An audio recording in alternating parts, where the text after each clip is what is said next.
సాధారణంగా హనుమంతుడి ఆలయాలు సింధూరంతో కళకళ్లాడుతుంటాయి.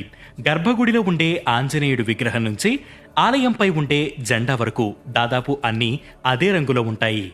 అసలు హనుమంతుడికి సింధూరానికి ఉండే సంబంధమేంటనే సందేహం చాలా మందికి ఉంటుంది. రామ్ సీతారామ్ సీతారామ్ జయ జయ రామ్ రామ్ సీతారామ్ సీతారామ్ జయ జయ రామ్. రామాయణం ప్రకారం ఒకరోజు హనుమంతుడు సీతమ్మ వారి దగ్గరకు వెళ్తాడు. ఆ సమయంలో సీతాదేవి నుదుటి మీద సింధూరం ధరిస్తుంటుంది.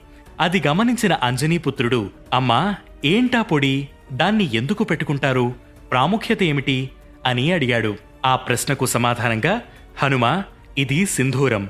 ఇది శ్రీరాముణ్ణి సంతోషపరుస్తుంది, సుఖ సంతోషాలను సకల ఐశ్వర్యాలను కలిగిస్తుంది అని చెబుతుంది సీతమ్మ. ఈ మాటలు విన్న హనుమంతుడు వెంటనే అక్కడి నుంచి